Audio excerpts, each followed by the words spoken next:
la physique s'intéresse aux propriétés fondamentales de la matière. Elle essaie de comprendre les phénomènes qui apparaissent parfois dans des conditions extrêmes de température et de pression. C'est ainsi que les chercheurs étudient les matériaux dits supraconducteurs, dont une des manifestations spectaculaires est la lévitation magnétique.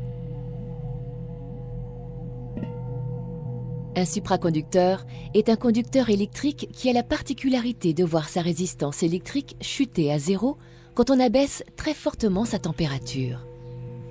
Ainsi, un courant électrique pourra le traverser sans perte et sans échauffement. C'est ce que découvrit de façon inattendue en 1911 le physicien hollandais Eik Kamerlingh-Onnes, un spécialiste de la cryogénie qui avait créé un véritable laboratoire académique. 3 ans plus tôt, il avait réussi à liquéfier l'hélium à moins 269 degrés Celsius. Il ouvrait la porte à la recherche des très basses températures jamais atteintes jusque-là. En étudiant le mercure avec ce liquide ultra froid, il constata que sa résistivité diminuait brutalement pour devenir nulle à seulement 4 degrés du zéro absolu. Le mercure était devenu supraconducteur. Pour l'ensemble de ses recherches, Kamerlingh-Onnes reçut le prix Nobel de physique en 1913. Sa découverte lui permit de montrer aussi qu'il est possible de stocker un courant électrique persistant dans une boucle conservée au froid. Ce principe est utilisé aujourd'hui à grande échelle pour stocker des courants intenses dans des bobines supraconductrices ou encore dans les IRM utilisés pour l'imagerie médicale. La supraconductivité conventionnelle, constatée à notre échelle, est un état particulier de la matière qui s'explique par la physique quantique. Dans un métal à température ambiante, les électrons libres, représentés ici par des enfants, ont un comportement individualiste. Ils se déplacent en tous sens. En abaissant très fortement la température de certains métaux, près du zéro absolu, il existe un seuil au-dessous duquel les électrons qui étaient libres changent de comportement. Ils se regroupent alors par paires, les paires dites de Cooper, pour former collectivement une onde qui se déplacera à travers le métal sans rencontrer la moindre résistance. C'est seulement en 1957 que l'on comprit comment cette vague d'électrons que l'on appelle un condensat se forme au sein des supraconducteurs conventionnels, ce qui valut un prix Nobel à Barden, Cooper et Schrieffer. C'est cette même vague d'électrons qui se manifeste par une autre propriété tout aussi étonnante et découverte par Meissner quelques années plus tôt. En effet, quand on approche un aimant d'un supraconducteur, il déforme cette vague d'électrons. Pour se protéger, elle développe alors des supercourants qui expulsent le champ magnétique. Expulsion du champ magnétique et résistivité nulle sont donc les 2 caractéristiques principales des supraconducteurs. Après le mercure, bien d'autres éléments comme le niobium révélèrent les mêmes propriétés à très basse température. Coup de théâtre en 1986, Bernoz et Müller, 2 chercheurs inspirés par les travaux de Bernard Ravaud et de son équipe de l'Université de Caen, conçoivent en laboratoire de nouveaux oxydes de cuivre, les cuprates. Ces nouveaux supraconducteurs dits à haute température critique ont l'avantage de présenter cette propriété jusqu'à moins 135 degrés Celsius. Une température bien plus facile à atteindre avec l'azote liquide que l'hélium et bien plus économique. Le rêve de voir un jour des supraconducteurs exister à température ambiante dynamisa à nouveau les équipes de recherche mondiale. En 100 ans, ce domaine de la physique du solide est des plus actifs et compte déjà 13 prix Nobel. Ces nouveaux matériaux sont constitués d'un empilement d'atomes qui rappelle un millefeuille, à partir de matériaux qui sont souvent mauvais conducteurs et même parfois isolants. La difficulté pour les comprendre vient du mouvement compliqué des électrons qui les parcourent. Ils doivent tous s'éviter les uns les autres, mais sont coincés sur un maillage carré. On parle d'électrons très corrélés. Ce sont ces mêmes électrons qui sont pourtant responsables de la meilleure supraconductivité connue à ce jour. Un paradoxe pour les physiciens et chimistes qui ont donc recours à de nouvelles approches théoriques pour modéliser et comprendre ces nouveaux comportements. De nouveaux types d'expériences sont aussi développés pour mesurer le comportement singulier des électrons dans ces oxydes. Comme au temps de Kamerlingh Onnes, le pionnier, les mesures électriques permettent de connaître la température à laquelle le matériau devient supraconducteur.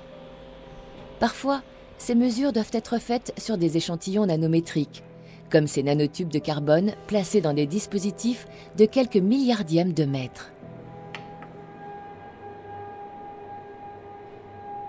La formation du condensat supraconducteur est mesurée en irradiant l'échantillon avec un laser. On voit alors tous les électrons se placer dans un même état quantique.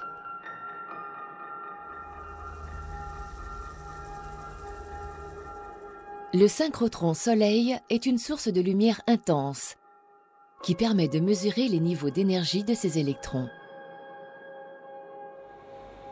Les propriétés magnétiques remarquables des supraconducteurs sont aussi l'objet d'études, de notre échelle jusqu'à celle de l'atome.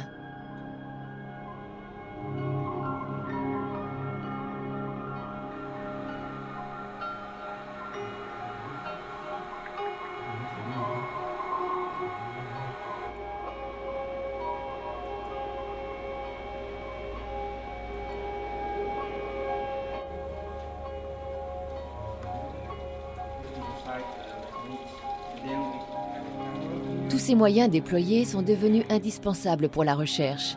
Et c'est seulement en comparant toutes ces expériences que l'on pourra mieux comprendre l'étonnante complexité de ces matériaux. Actuellement, la supraconductivité est utilisée pour des applications de haute technologie. Des bobines de toute taille sont réalisées à partir de câbles ou de fils supraconducteurs, eux-mêmes fabriqués en déposant des couches de cuprate entre divers métaux. Ces câbles représentent un progrès significatif dans le transport de l'énergie par rapport à des câbles traditionnels. Gain de place, poids réduit, rendement élevé. On peut y faire circuler 1000 fois plus de courant. Long Island, près de New York aux États-Unis, utilise déjà cette technologie. Ce petit train circule au-dessus d'une voie constituée d'aimants. Un jour, peut-être que des trains fonctionneront grâce à l'effet Meissner, utilisé dans cette maquette. Pour l'heure, il existe un train prototype qui détient le record de la vitesse au Japon, avec 581 km/h. Il lévite grâce à des bobines supraconductrices qui induisent des forces motrices dans les rails. Un espoir pour le futur. Changeons d'échelle. Les supraconducteurs permettent de fabriquer des squids. Ce sont des magnétomètres ultra-sensibles devenus des détecteurs en tout genre. Ils sont utilisés en archéologie, en géophysique, dans la recherche de minerais ou pour mesurer le nanomagnétisme. Dans le domaine médical, la magnétoencéphalographie les utilise pour mesurer les champs magnétiques extrêmement faibles. 1 milliard de milliardièmes du champ terrestre induit par l'activité électrique des neurones du cerveau.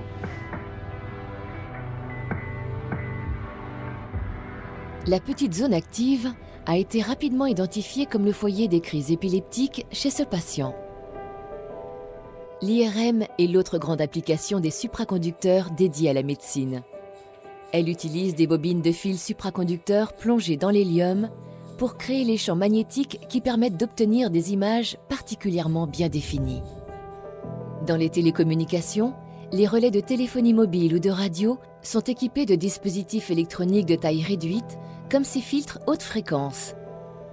Les éléments supraconducteurs de dernière génération améliorent sensiblement la qualité des liaisons.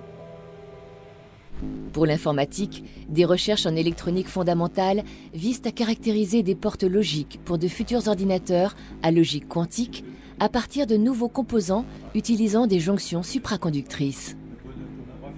Dans les accélérateurs de particules, des aimants puissants et des cavités supraconductrices servent à accélérer, guider et focaliser les faisceaux de particules. Ces cavités serviront prochainement à l'étude des noyaux des atomes. Plus grand encore, l'anneau accélérateur du grand collisionneur du CERN est constitué de 27 km de cavités supraconductrices en niobium titane et de bobines géantes utilisées pour les détecteurs de particules. Les supraconducteurs pourraient permettre dans le futur bien d'autres applications étonnantes et révolutionnaires, surtout si on ne doit plus les refroidir. des nouveaux moyens de transport, le stockage d'énergie dans des unités portables, des objets qui lévitent et restent suspendus. C'est là un des enjeux des recherches actuelles, comprendre et améliorer ces composés aux propriétés uniques qui restent une des plus grandes énigmes de la physique moderne.